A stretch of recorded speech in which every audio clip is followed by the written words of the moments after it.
इसीलिए सामान्य अवस्था में जो अक्रिय गैस होते हैं उनके अतिरिक्त कोई भी तत्व, मतलब अक्रिय गैस परमाणु अवस्था में रह सकते हैं, लेकिन उनके अतिरिक्त जो जितने भी तत्व हैं, जैसे कि आपके हाइड्रोजन है, ऑक्सीजन है, जितने भी तत्व हैं वो क्या होंगे, तत्व के जो परमाणु होते हैं वे परमाणु रूप में नहीं होते हैं। क्लियर हो रहा है?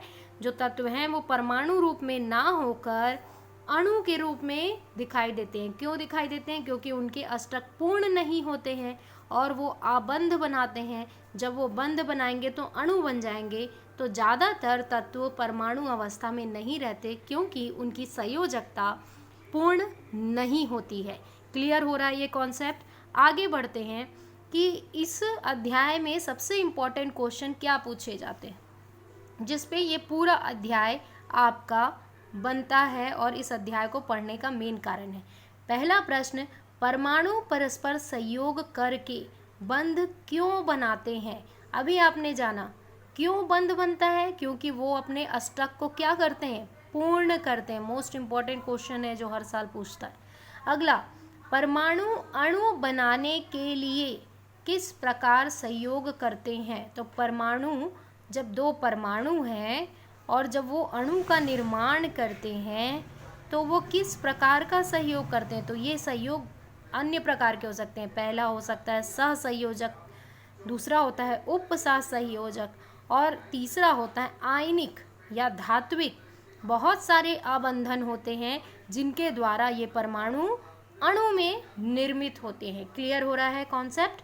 अगला, एक अणु परमाणु की तुलना में अधिक स्थायी क्यों होता है? एक अणु, ये अणु है और ये परमाणु की तुलना में अधिक स्थायी क्यों है? अरे भाई देखो, इस अणु के अष्टक क्या हैं? अष्टक पूर्ण है, क्योंकि ये दो परमाणु आपस में सहयोग किए। दोनों परमाणु सहयोग करने से अणु का निर्माण हुआ।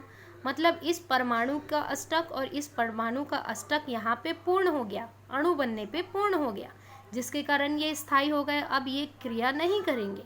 लेकिन अगर ये अणु रूप में थे, जब ये अणु रूप में थे तो क्या हो रहा था, जब ये अणु के रूप में थे तो इनके अष्टक पूर्ण नहीं थे, इनके अष्टक अपूर्ण थे, जिसकी वजह से ये अस्थायी है और ये स्थायी है।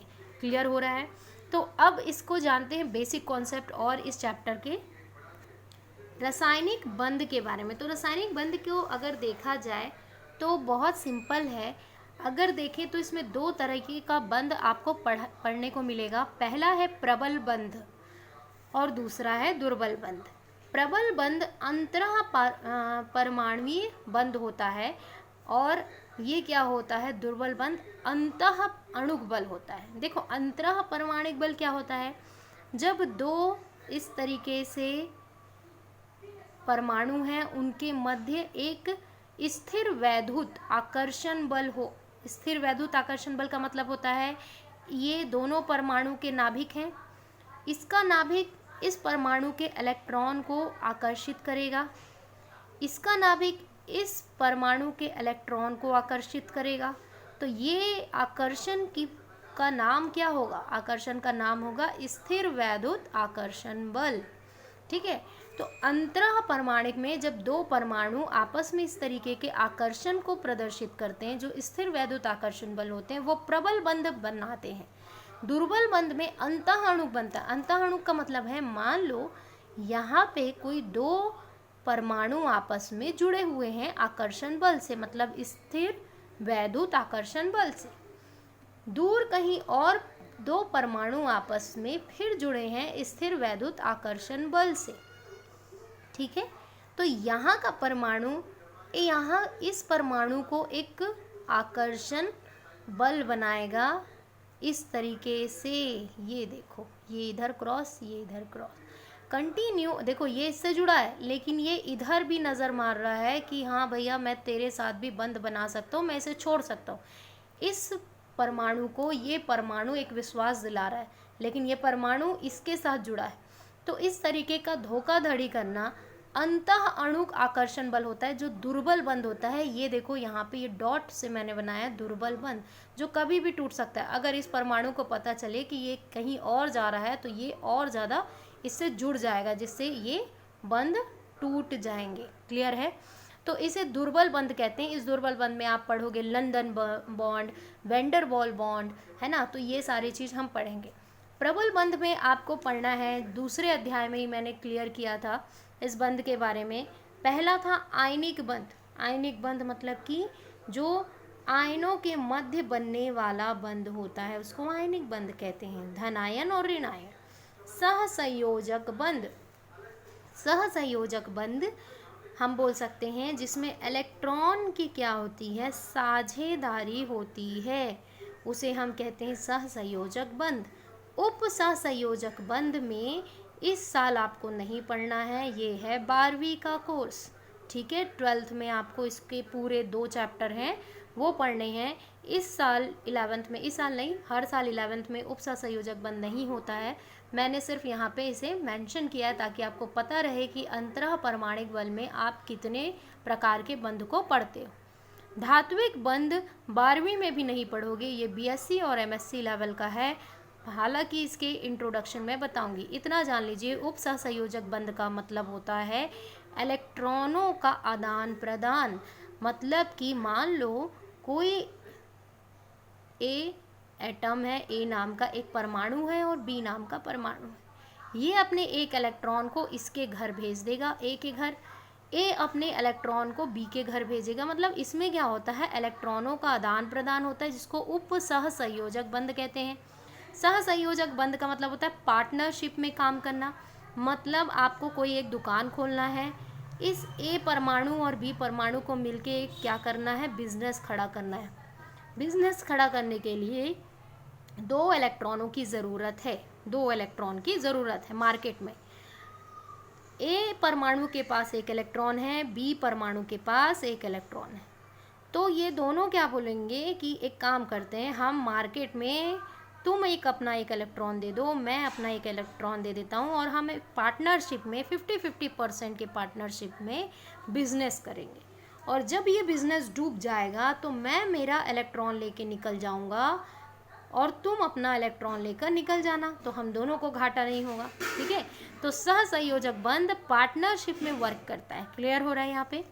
धात्विक बंध, धात्विक बंध का होता है जो धातु आयन के मध्य होना, धातु आयन के मध्य एक बंध बनना, जैसे कि आपका हाइड्राइड का बनना।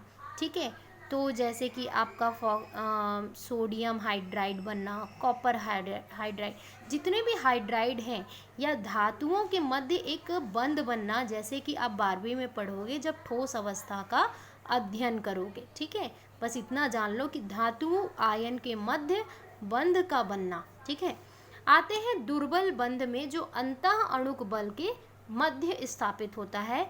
ये होते हैं 2 प्रकार के, हाइड्रोजन बंध, वेंडरवॉल बंध, एक और होता है लंदन बंध।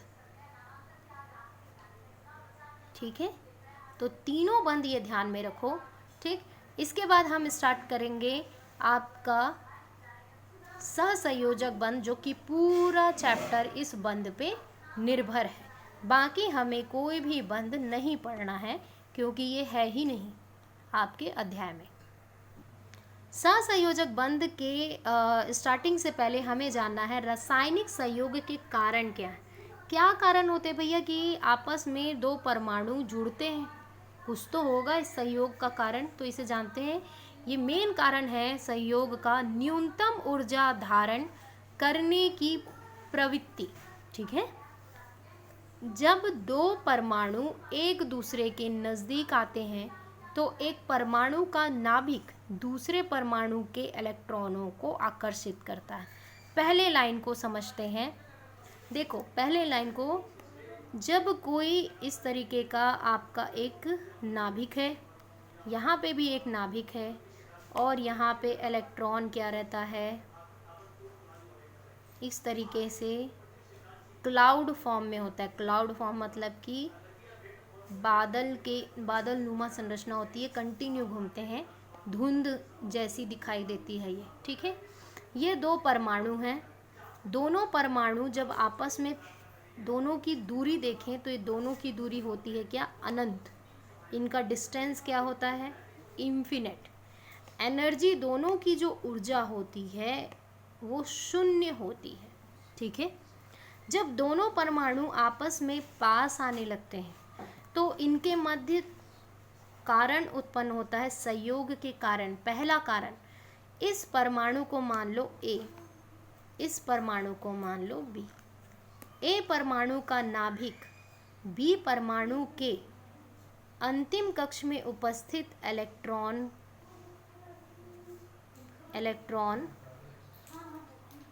के प्रति आकर्षण बल लगाता है, और उस आकर्षण बल को हम क्या कहते हैं? स्थिर वैद्युत बल। क्लियर हो रहा है? स्थिर वैद्युत बल। तो पहला कंडीशन क्या हुआ? ए का नाभिक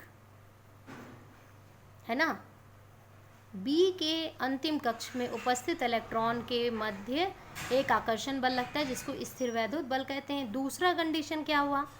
बी का नाभिक ए के अंतिम कक्ष में उपस्थित इलेक्ट्रॉन के मध्य क्या लगता है? स्थिर वैद्युत आकर्षण बल लगता है। दूसरा कंडीशन। तीसरा कंडीशन क्या हुआ? तीसरा कंडीशन ये बोलता है कि जब ये दोनों इस आकर्षण स्थिर वैद्युत बल के कारण दोनों परमाणु क्या हो गए? बहुत पास हो गए। ये लो, बहुत पास हो गए। बहुत पास होने के कारण ये अंतिम कक्ष और ये अंतिम कक्ष दोनों आपस में जुड़ गए। इस अंतिम कक्ष में उपस्थित इलेक्ट्रॉन, इस अंतिम कक्ष में उपस्थित इलेक्ट्रॉन के बीच क्या होगा? प्रतिकर्षण होगा, और प्रतिकर्षण से क्या होगा? ऊर्जा उत्सर्जित होगा, ऊर्जा का निष्कासन होगा, निकलेगा ऊर्जा बहुत मात्रा में। क्योंकि भैया आप एक दूसरे को, जब दो आदमी आपस में लड़ते हैं और धक्का मारते हैं तो कितनी ऊर्जा रहती है? दो आदमी जब आपस में जुड़ते हैं तो वो ऊर्जा क्या होती है? कम होती है। ठीक है, तो अभी क्या हो रही है? अब ऊर्जा निकलेगा, ऊर्जा बढ़ गया है ना। जब ये आपस में प्रतिकर्षण, ये नाभिक और इस नाभिक के बीच में क्या हुआ? प्रतिकर्षण, तो ऊर्जा क्या हो गया? बढ़ गया। यहाँ पे क्या हो रहा था? जब आकर्षण हो रहा था स्थिर वैद्युत बल के कारण, ये पास आ रहे थे, तो क्या हो रहा है? एनर्जी कम हो रही है, मतलब जो ऊर्जा शून्य के मान पे थी वो और ज़्यादा माइनस पे आ गई। ठीक है, यही बोला जाता है दूर के ढोल सुहावने होते हैं। मतलब कि ये है, जब ये दोनों दूर थे तो दोनों को पास आने की बहुत ज़्यादा इच्छा थी। जब ये दोनों पास आ गए तो रोज़ लड़ाई कर रहे हैं, है ना, एक दूसरे का सर फोड़ रहे हैं। यही काम होता है अणु बनने पर। और जब ये परमाणु रहते हैं तो एक दूसरे को आकर्षण करते हैं। दूर रहेंगे तो आकर्षण करेंगे, पास आने पे ये प्रतिकर्षण की प्रक्रिया बढ़ जाती है। ठीक है, तो यही कॉन्सेप्ट है। आगे बढ़ते हैं, इसी पे थ्योरी देखते हैं। थ्योरी पहला हमने पढ़ लिया कि एक दूसरे को क्या करते हैं? आकर्षित करते हैं। दूसरा, दोनों नाभिक एवं दोनों परमाणु के इलेक्ट्रॉन एक दूसरे को प्रतिकर्षित करते हैं। अभी मैंने समझाया। ठीक है, दोनों पास में जुड़ गए तो एक दूसरे से लड़ रहे हैं, कुकुर बिलाई जैसे, कोई टेंशन नहीं, है ना। और दूर थे तो कितना अच्छा प्यार था दोनों के बीच में। यही होता है रियलिटी। आगे देखते हैं, यदि कुल परिणाम आकर्षण है, यदि कुल परिणाम आकर्षण है, तब निकाय अणु की कुल ऊर्जा घटती है। देखो, आकर्षण के कारण मैंने बताया स्थिर वैद्युत बल जैसे जैसे बढ़ेगा, मतलब आपका स्थिर वैद्युत बल मतलब आकर्षण, दोनों के मध्य क्या हो रहा है? इसका इधर आकर्षण, इस नाभिक का इस इलेक्ट्रॉन से आकर्षण। आकर्षण बढ़ेगा तो क्या होगा? आकर्षण बढ़ेगा तो ऊर्जा में कमी आएगी, एनर्जी में कमी होगी। किसके एनर्जी में? एटॉम्स के एनर्जी में, मतलब परमाणु की एनर्जी में कमी होगी। और जैसे जैसे क्या होगा कि आपका स्थिर वैद्युत बल कम होगा, मतलब ये आपस में जुड़ गए, प्रतिकर्षण बढ़ेगा तो एनर्जी बढ़ेगी। प्रतिकर्षण अगर बढ़ने पे एनर्जी बढ़ेगी और स्थिर वैद्युत का मान घटेगा, क्योंकि प्रतिकर्षण हो रहा है, एक दूसरे को ये ढकेल रहे हैं, एक दूसरे से दूर होना चाह रहे हैं। क्लियर हो रहा है यहाँ पे कॉन्सेप्ट? फिर से एक बार, जब स्थिर वैद्युत बल मतलब आकर्षण बढ़ेगा तो एटॉमिक एनर्जी का मान भी क्या होगा? कम होगा। ठीक है, अगर इनके मध्य प्रतिकर्षण हो रहा है, एक दूसरे को ये ढकेलेंगे, दूर होंगे, मतलब स्थिर वैद्युत का मान क्या होगा? घटेगा। तो एटॉमिक एनर्जी क्या होगी? बढ़ जाएगी, एकाएक इंक्रीज हो जाएगी। ठीक है, बंध बनाना एक ऊष्माक्षेपी अभिक्रिया होती है। जाहिर सी बात है, बंध बन गया, प्रतिकर्षण होगा तो ऊर्जा क्या होगी, निकलेगी। तो यही चीज़ कहना चाह रहा है ये कॉन्सेप्ट। तो अब इसके बाद हम पढ़ेंगे आपके सहसंयोजक बंध के बारे में।